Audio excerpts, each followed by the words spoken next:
Hello tout le monde, j'espère que vous allez bien. Je vous retrouve aujourd'hui pour un book haul qui sera assez conséquent puisque je n'ai pas filmé depuis un petit moment et que les achats se sont accumulés, surtout que j'ai fait pas mal de vide-grenier, ce genre de choses, donc voilà, j'ai récupéré pas mal de titres, donc ça risque d'être assez long. N'hésitez pas à vous préparer un petit thé ou un petit café et on est parti. Je m'excuse également d'avance pour les bruits de fond que vous pourriez entendre.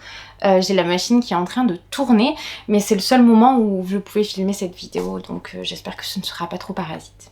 Je vais commencer par les achats que j'ai effectués à Gilbert Joseph lors de mon déplacement sur Montpellier. J'ai tout d'abord pris les 3 tomes de l'autre côté du mythe, donc c'est une collection chez Gulfstream qui reprend les mythes grecs, mais racontés donc cette fois par les héroïnes. Le premier, il s'agit d'Ariane, donc c'est l'histoire du Minotaure, de Minos, de Pasiphae et sa femme, et tout ça raconté donc du point de vue d'Ariane. Le second, c'est Médusa, donc c'est l'histoire de Méduse racontée par elle-même. Et enfin, nous avons Penthesilea. Alors je ne connaissais pas du tout ce mythe-là, donc je vais complètement le découvrir. Alors je vais vous confier comment princesse guerrière dévouée à Artémis, j'ai quitté tout ce que je connaissais, notre monde de femmes et notre cité pour aider des Grecs à en faire tomber une autre. Comment devant les murs de Troie, l'inaccessible, j'ai vu la perte d'êtres chers ôtée aux hommes tout sens commun. Comment entre stratégie militaire et combat, j'ai découvert la vraie nature d'Achilleus le valeureux et comment nous, Penthesilea, Hippolyté et autres Amazones, les figures de l'ombre, nous avons joué notre rôle ou choisi notre propre destinée. Donc j'imagine que c'est une réécriture de l'histoire de l'Iliade. Et voilà, je suis très contente et j'ai très hâte. Je suis dans une grande phase mythologie, vous allez le voir. D'ailleurs, je vais continuer avec ce type de titre puisque j'en ai encore acheté quelques-uns chez Gilbert Joseph. Je me suis procuré Pénélope, reine d'Ithaque de Claire North, publié chez les éditions Hauteville. Je vais juste enlever le petit bandeau. Vous l'avez sûrement vu passer, c'est cette formidable, magnifique édition. Voilà, vraiment je le trouve sublime. Alors petit défaut cependant, je vous le dis, les dorures sur le dessus de la couverture ont tendance à très vite s'enlever. Je l'ai à peine touché, il n'a même pas été en contact avec d'autres livres, à part dans le sac lorsque j'ai quitté le magasin. Mais voilà, je trouve que vraiment la dorure s'en va extrêmement vite. Et donc ce livre-ci, c'est une réécriture de... alors c'est pas une réécriture de l'Odyssée, c'est l'histoire de Pénélope qui attend le retour d'Ulysse. Donc je vais vous lire le résumé, ce sera peut-être un peu plus explicite. Le roi Ulysse est parti il y a de nombreuses années en guerre contre Troie, emmenant tous les hommes en âge de combattre de l'île d'Ithaque. Pénélope, sa femme, dirige le royaume en l'attendant, mais lorsque des rumeurs circulent sur la mort de son mari, les prétendants commencent à frapper à sa porte. Or, aucun homme n'est assez puissant pour revendiquer le trône vide d'Ulysse. Si Pénélope choisit l'un d'entre eux, Ithaque plongera dans une guerre civile sanglante. Seule la ruse et son réseau d'espionnes lui permettront de maintenir l'équilibre délicat du pouvoir nécessaire à la survie du royaume. À Ithaque, tout le monde surveille tout le monde. À Ithaque, tout le monde surveille tout le monde et il n'y a pas un coin du palais où l'intrigue ne règne pas en maître. Voilà. Il a de très bons retours celui-ci, je suis impatiente de le découvrir et vraiment je trouve que le travail éditorial chez Hauteville est impressionnant. Alors Hauteville, c'est une branche de Bragelonne et en fait je trouve qu'on retrouve vraiment la qualité des ouvrages de Bragelonne. Je crois que j'en ai peut-être un à vous présenter là en relié de Bragelonne, je sais pas, on verra par la suite, mais en tout cas vraiment je trouve que le travail est très beau. Pour tout vous dire, je viens de terminer la lecture de Circé de Madeline Miller et j'avais envie de continuer dans cette veine là, d'où l'achat de ces titres-ci.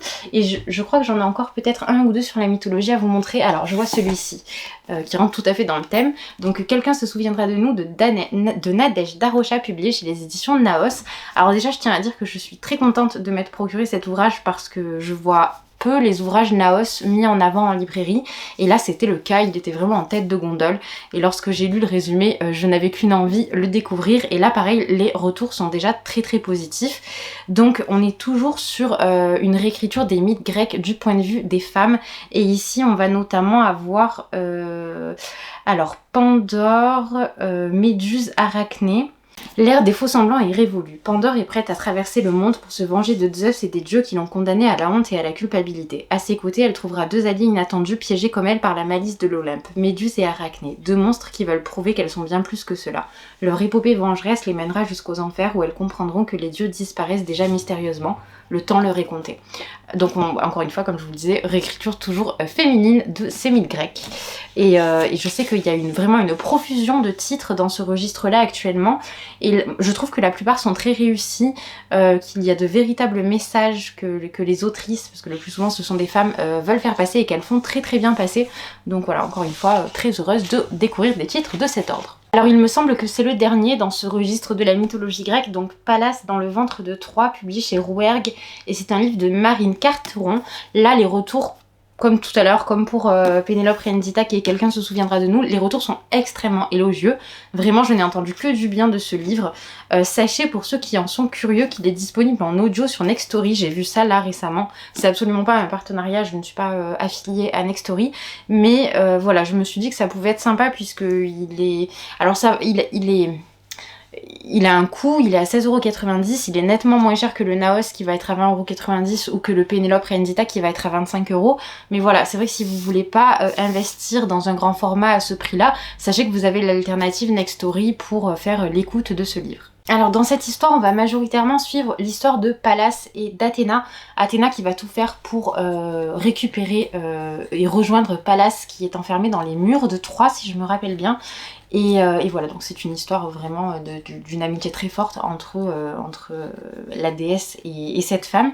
Je ne sais pas vraiment si Pallas... Et c'est une revisite de l'Iliade avec donc pour idée que le moteur de la guerre serait donc que Pallas a été enlevée à Athéna par Zeus et mise dans l'enceinte de Troie.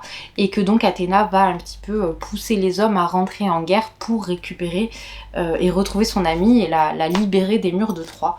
Voilà, encore une fois, il n'y a que des retours positifs, donc je suis impatiente. Qu'est-ce que je vais vous présenter maintenant?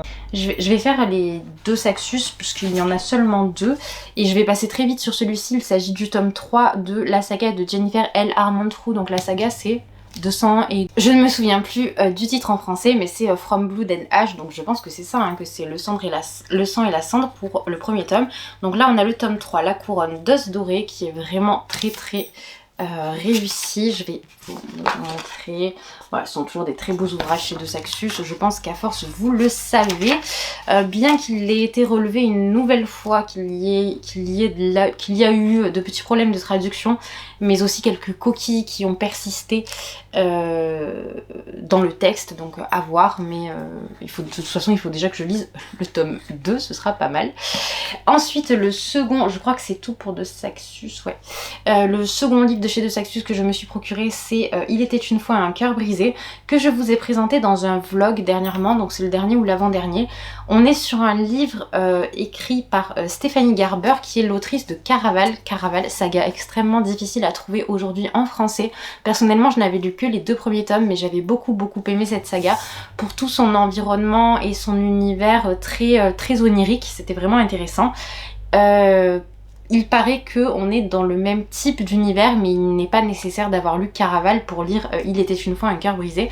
Je n'aime pas beaucoup ce titre d'ailleurs, je le trouve très peu vendeur personnellement. Aussi loin qu'elle se souvienne, Evangeline Fox a toujours cru au grand amour et aux fins heureuses, jusqu'à ce qu'elle apprenne que l'homme de sa vie est sur le point d'en épouser une autre. Désespérée d'empêcher le mariage et de guérir son cœur blessé, la jeune femme conclut un accord avec le charismatique mais diabolique prince de cœur.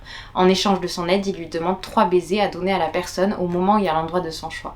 Mais après avoir donné son premier baiser promis, elle découvre que négocier avec un immortel est un jeu dangereux et que le prince de cœur veut obtenir d'elle beaucoup plus que ce qu'elle a accepté de lui offrir. Il a de grands projets pour Evangeline, des projets qui se termineront soit par le plus grand des bonheurs, soit par la plus exquise des tragédies. Bon, et là je vous le montre aussi un petit peu. Alors, ce qui est vraiment sympa, c'est que sur la dust jacket, vous avez une espèce de carte comme ça, ou tout du moins d'illustration qui est très jolie. Et le livre en lui-même est comme cela. Voilà. Je pense que pareil, vous l'avez vu un petit peu passer partout, mais je vous le montre quand même au cas où.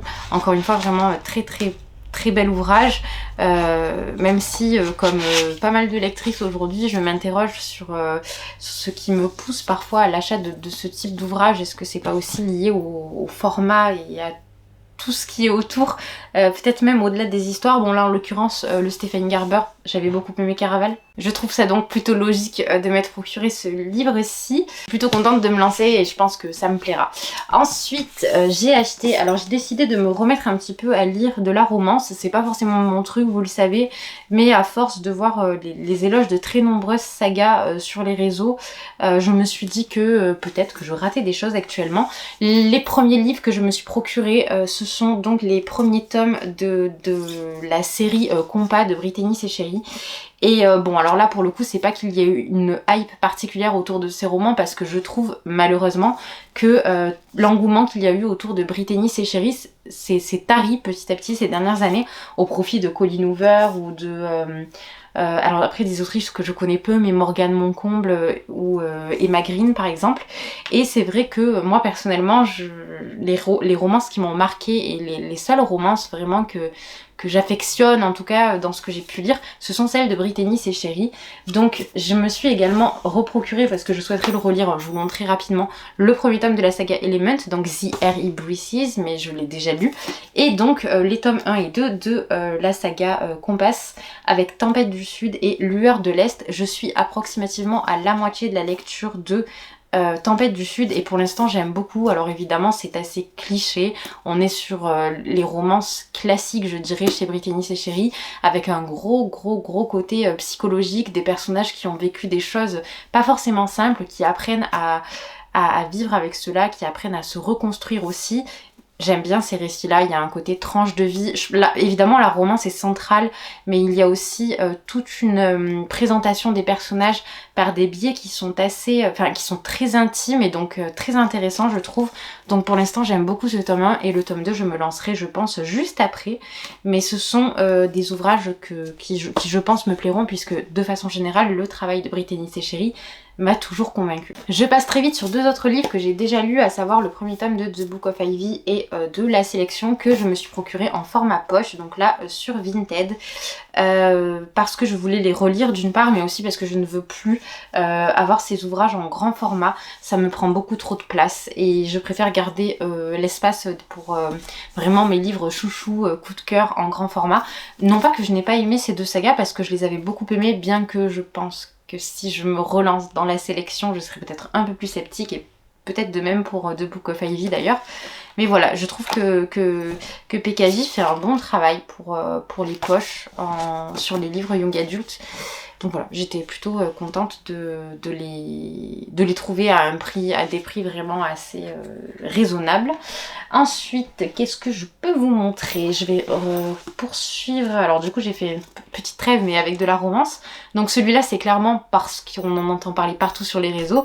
L'As de cœur de Morgane Moncomble, qui aborde des thématiques qui ne me sont absolument pas chères. C'est-à-dire qu'on va parler de poker, donc de jeu d'argent, et que c'est une romance. Donc il y a quand même peu de choses qui me captent dans le résumé que j'ai pu lire de cette œuvre-là, mais tous les retours sont extrêmement élogieux, et quand je dis extrêmement élogieux, c'est la plupart du temps, les lecteurs considèrent que c'est un coup de cœur, donc j'étais curieuse de me faire mon avis. Je l'ai pris en poche également, parce que comme je vous le disais, bon, maintenant les grands formats ce sera que les ouvrages que je souhaite vraiment conserver, ou les ouvrages collector voilà, que je veux absolument avoir dans ma bibliothèque pour XY raisons qui ne sont pas toutes très légitimes si vous voulez mon avis, mais voilà, j'étais vraiment curieuse d'en savoir plus sur ce livre-là et de me faire mon opinion. De la part des éditions Mangetsu, j'ai eu la chance de recevoir L'amour, la mort de Junji Ito, qui est donc le dernier, je crois, Junji Ito paru en français.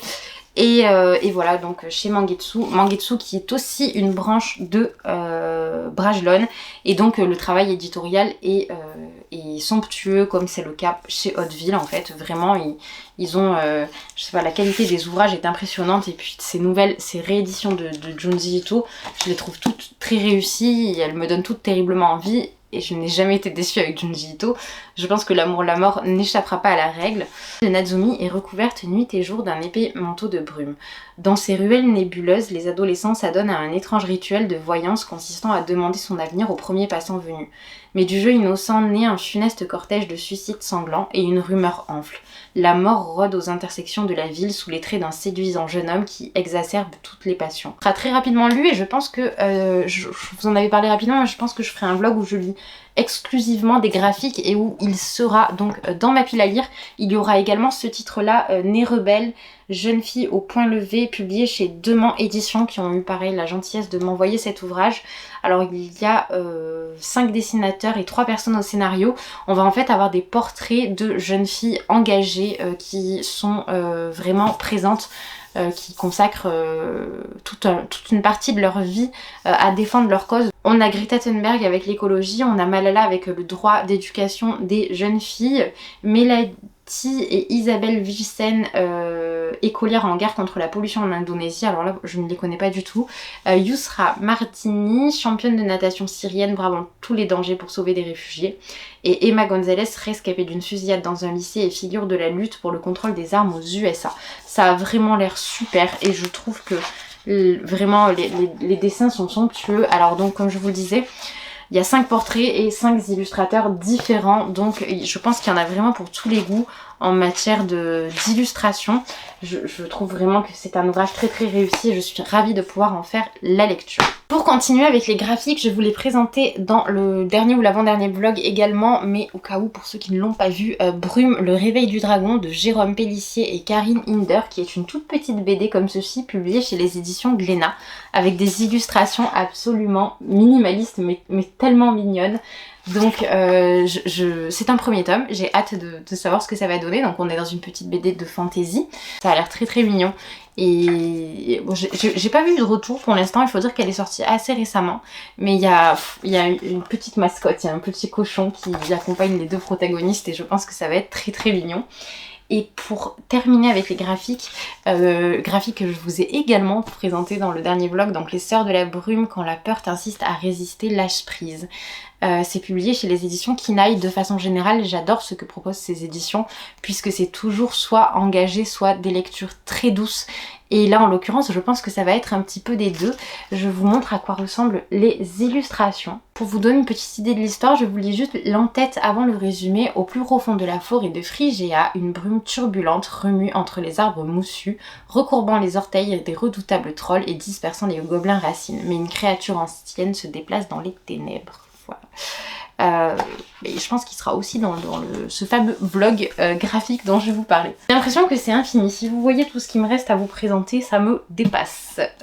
Alors, j'ai lu très récemment Rouge de Pascaline Nolo que j'ai absolument adoré. Et en farfouillant un petit peu partout, j'ai réussi à décoder un titre de l'autrice, donc un autre titre de l'autrice, Les larmes de l'araignée, donc publié dans la collection Chaton hanté chez les éditions du Chat Noir. C'est la collection jeunesse des éditions du Chat Noir. Et je n'ai lu aucun titre de cette collection. Ça faisait longtemps que je n'avais pas lu de livre des éditions du Chat Noir, donc ce sera l'occasion. Ce qui m'a beaucoup plu chez Pascaline Nolo, c'est sa plume, donc je pense qu'on va retrouver un petit peu cet esprit-là, bien qu'on soit sur un ouvrage qui cible un public plus jeune. Mais je suis très très curieuse de savoir ce qu'elle peut faire en jeunesse, justement. Je vous montre la couverture. Dans cette collection, chez les éditions du Chat Noir, les couvertures sont toujours dans cet esprit-là. On a souvent un protagoniste mis en avant avec des illustrations qui ont un côté très gothique, un petit côté Benjamin Lacombe aussi je trouve, et voilà, j'aime beaucoup, je trouve que c'est une très jolie collection. J'ai oublié de vous montrer cet HSI que j'ai fait chez Gilbert Joseph, donc Mon désir le plus ardent de Pete Fromm, qui est une histoire qui a l'air bouleversante puisqu'on suit un couple qui est dans une mauvaise passe et qui vit quelque chose d'assez difficile puisque le couple souhaite avoir un enfant mais que ça leur est impossible. Et voilà, on va suivre donc l'histoire de ce couple. Je n'en sais pas beaucoup plus, mais j'avais entendu beaucoup de choses très positives sur cet ouvrage. Je suis assez surprise que ce soit écrit par un homme, mais je veux bien voir de quelle façon ça va être traité. Je pense que ça peut être très intéressant. C'est chez Gallmeister et donc c'est dans la collection Poche, donc je crois que c'est Totem le nom. Mais ouais, je suis très très curieuse, on verra bien ce que ça donne. Rapidement, je me suis également repris Revanche de Kat Clark, qui est certainement mon Kat Clark favori. Puisque je l'ai découvert, je crois que c'est le premier livre que j'ai découvert de l'autrice et j'ai beaucoup aimé le côté de la revanche justement que va prendre cette jeune fille qui perd son meilleur ami, qui est harcelée à l'école pour son homosexualité et qui va en fait tout faire pour le venger. ça a été vraiment une lecture bouleversante, très crue, et Kat Clark n'a pas peur d'aller au bout de son propos, c'est quelque chose que j'apprécie énormément chez elle. Je suis assez déçue de voir qu'elle ne sort plus de nouveaux romans ou que la collection R ne les traduit pas, je ne sais pas, je n'ai pas vérifié, mais en tout cas j'aime beaucoup ce qu'elle fait de façon générale et j'avais vraiment envie de retrouver Revanche dans ma bibliothèque puisque je l'avais revendu lorsque j'ai déménagé aussi et que voilà, là je l'ai trouvé sur Vinted vraiment pour un prix dérisoire aussi. Ensuite je me suis procuré Ashwood de C.J. Malarski, donc c'est un ouvrage publié chez les éditions du Chat Noir. Je suis absolument fan de cette couverture, je la trouve sublime. C'est un ouvrage qui est sorti maintenant il y a quelques années et dont je n'entends plus beaucoup parler, mais qui pourtant traite de thématiques que je trouve très intéressantes. Donc on va vraiment être sur quelque chose d'assez glaçant, puisque si je me souviens bien, ce récit se déroule dans un ancien asile psychiatrique. Un groupe d'adolescents vont se rendre dans un ancien hôpital psychiatrique pour faire de l'urbex, et l'une des jeunes filles va en ressortir avec des cauchemars qui vont la poursuivre, et elle va essayer de comprendre d'où ils peuvent lui venir. Franchement ça a l'air super bien, j'aime beaucoup ce type d'ambiance, j'imagine que ça doit être à la croisée fantastique horrifique, ça peut être très très cool, donc je pense qu'il traînera pas trop dans ma palle. Dans un registre un petit peu similaire je pense, Les Sœurs Hollow de Crystal Sutherland, qui est publié chez les éditions Rajo et qui a vraiment été encensé également lors de sa sortie. Iris Hollow, 17 ans, s'est toujours sentie à part. Lorsqu'elle était enfant, ses deux sœurs et elle ont disparu un mois durant. Un événement dont elles ne se souviennent pas, mais qui les a transformées à jamais. Quand Grey, la plus âgée de ses sœurs, disparaît à nouveau dans d'inquiétantes circonstances, Iris doit embrasser sa part d'ombre, faire face à son étrangeté, d'autant plus qu'un homme à tête de taureau la poursuit prêt à tout pour la tuer. Ça fait beaucoup de choses, donc à voir comment ce sera traité, mais encore une fois, là, les retours sont extrêmement élogieux. Je n'avais plus de Virginie Grimaldi dans ma palle, puisque le dernier, c'était... Non, pas La nuit où les étoiles se sont éteintes. Chaque fois je confonds. Il est grand temps de rallumer les étoiles, voilà. Que j'ai lu donc dans le dernier vlog, si je me rappelle bien, que j'ai beaucoup aimé, mais je n'avais plus donc de Virginie Grimaldi sous la main, il m'en fallait un et je suis tombée pour un tout petit prix puisque je l'ai eu pour 2 € sur Tu comprendras quand tu seras grande, et il me semble que c'est le livre de l'autrice qui a les retours les plus favorables. J'ai l'impression que tout le monde a adhéré à ce texte là. Ce qui me concerne, mon préféré pour le moment reste Quand nos souvenirs viendront danser, qui m'a vraiment fait pleurer toutes les larmes de mon corps, mais j'ai beaucoup aimé Il est grand temps de rallumer les étoiles, et je pense que celui-ci me plaira aussi. Il n'y a aucun ouvrage de l'autrice que je n'ai pas aimé. C'est vrai que c'est une littérature peut-être un petit peu, enfin qui aborde des thématiques lourdes mais de façon un petit peu légère je dirais, mais ça fait du bien, voilà. Moi j'aime beaucoup, en général je les écoute donc je les mets en audio et en parallèle je garde le format papier si j'ai besoin de faire des annotations ou si je préfère lire quelques chapitres donc en papier plutôt que de les écouter. Je trouve que c'est très pratique comme système, et donc aussi très pratique de les trouver à des petits prix pour pouvoir jongler avec les formats. Avant de passer à la suite des services presse, je me suis rendu compte que j'ai fait n'importe quoi pour ce book haul, c'est l'anarchie. Je vous ai présenté tout dans vraiment le désordre absolu. Je voulais vous présenter mes achats Gibert en premier, finalement j'ai tout mélangé puisque j'ai voulu vous mettre toute la littérature d'inspiration, réécriture de mythes, etc., etc. Mais bon voilà. Et en plus j'en ai oublié un puisque j'ai oublié Le Chant d'Achille que je me suis racheté récemment puisque je viens, comme je vous le disais, de terminer Circé et que je veux relire Le Chant d'Achille. Voilà, je vous en dis pas plus parce qu'on le voit passer absolument partout, que je l'ai déjà chroniqué à plusieurs reprises, que ce soit ici ou sur Instagram, mais je vais refaire la lecture du Chant d'Achille, donc en plus je vous en parlerai dans très peu de temps. On passe donc au SP avec donc le dernier Stephen King, que j'ai l'impression de vous avoir déjà présenté mais je n'en suis pas certaine, donc au cas où je vous le montre. Donc Conte de fées qui est absolument colossal, voilà. J'ai organisé récemment un concours sur mon compte Instagram pour vous faire gagner un tome, enfin un exemplaire en tout cas, grâce à Albin Michel, donc c'est super cool parce que c'est un ouvrage qui vaut quand même 25 €. Bon après je comprends tout à fait pourquoi, hein. Il est absolument énorme, bon j'entends bien que c'est un ouvrage qui a un coût. Je vais essayer de trouver, voilà. Et vous avez des illustrations en tête alors de chapitres ou de contes d'ailleurs. Non, de chapitres, ce sont vraiment des chapitres. Voilà, j'ai hâte de le lire, je pense qu'il ne traînera pas dans ma palle, je vous dis ça pour tous les ouvrages, donc si ça pouvait de vrai. De la part des éditions Nathan, j'ai reçu Young Blood de Sacha Lorenz, qui est un livre qui parle de vampires, si je me rappelle bien. Lorsque Kat Finn est acceptée à la prestigieuse Harcourt School, lycée d'élite réservé aux vampires, elle ne pourrait pas être plus heureuse. Même s'il lui faut pour ça côtoyer les familles les plus riches et snobs du vampiria, et même s'il lui faut avoir pour coloc son ex-meilleur ami Taylor qui réveille en elle autant de haine que d'attirance. Pour renouer avec elle et faire sa place à Harcourt, jusqu'où Kat sera-t-elle prête à aller? Peut-elle fermer les yeux sur les secrets de l'école lorsqu'ils deviennent mortels? Apparemment, c'est un ouvrage un petit peu convenu, donc on verra bien ce que j'en pense. Celui-là, je vais le garder pour la fin, parce que là, j'en ai un à vous présenter pour la fin. Il me tente tellement, enfin, la maison d'édition, je sais pas, la façon dont il nous a été présenté, moi, il me tente à un point inimaginable. Hop, j'enlève le bandeau. Absolu, les mobilisés, le tome 1 publié chez Brajlon dans la collection Big Bang, donc c'est par Margot Dessen. Mais là, si vous voulez en savoir plus, les avis ont vraiment plu sur tous les réseaux. Je vous invite à aller regarder un petit peu, que ce soit voilà, résumé, avis. Je vais pas vous relire le résumé parce que je l'ai entendu plusieurs fois. J'aimerais bien me lancer en ayant peut-être un petit peu la surprise. Donc voilà, je vous invite vraiment à faire ça si ça vous intéresse. Ou sinon, je vous mets un lien en barre d'infos pour que vous alliez jeter un coup d'œil. Ensuite, 6 couronnes écarlates d'Elisabeth Lim, publié chez les éditions Rajo. Donc j'ai reçu avec un petit marque-page avec, alors je les ai pas là, mais 2 petits sachets de thé et aussi une très jolie affiche à l'image de la couverture de ce livre. Là on est sur un roman de fantasy qui s'inspire, il me semble, de la mythologie asiatique, enfin d'une mythologie asiatique. La magie ancestrale et interdite coule dans les veines de Shiori, la plus jeune des 7 enfants de l'empereur de Kyata. Elle découvre que sa belle-mère en est dotée elle aussi. Pour l'empêcher de dévoiler son secret, la reine sans nom lui lance un sortilège. Elle transforme ses 6 frères en grues et il avertit que pour chaque mot qu'elle prononcera, l'un d'eux mourra. Exilée et sans voix, Shiori va devoir se battre pour briser le sort et sauver Kyata d'une terrible conspiration. Pour cela, elle pourra compter sur son mystérieux fiancé qu'elle avait rejeté sans même le rencontrer.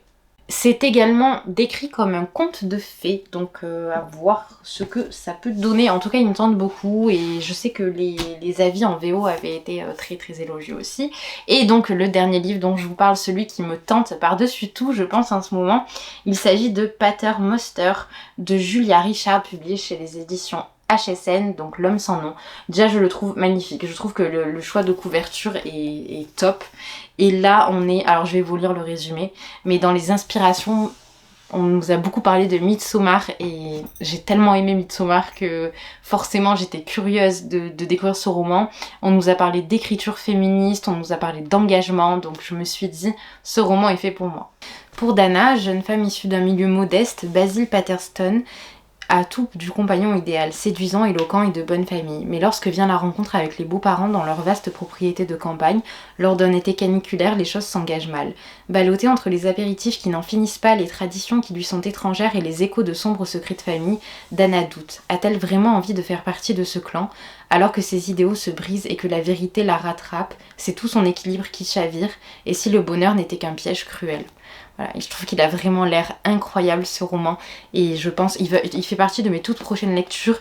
Je sais pas si j'arriverai à le caser dans le mois de la fantaisie parce que je ne sais pas en fait s'il y a un petit peu de fantastique à l'intérieur, mais bon, si j'arrive pas à le caler dans cette palle là, c'est pas grave, je le lirai en parallèle, ce n'est pas un problème, mais en tout cas il ne va vraiment pas traîner dans ma palle. Voilà, j'ai terminé pour ce book-haul. Je pense que vous avez eu le temps de vous faire 6 ou 7 thés même, tellement c'était la profusion de réception et d'achat. Voilà, c'est vrai que j'ai beaucoup traîné là avant de filmer et que donc on se retrouve avec des book-hauls gargantuesques. Je pense que je n'ai pas d'autres mots. En tout cas, j'espère de tout cœur que cette vidéo vous a plu. Je vous invite à laisser un petit pouce en l'air si c'est le cas. Si vous n'êtes pas abonné à la chaîne, n'hésitez pas à vous abonner et n'hésitez pas aussi à laisser un commentaire pour me donner vos avis sur ces livres, pour me dire si vous en avez certains dans vos palles et si vous ne savez même pas quoi dire ou que vous êtes un peu timide, n'hésitez pas à faire simplement un petit coucou, ce sera vraiment un plaisir de vous lire.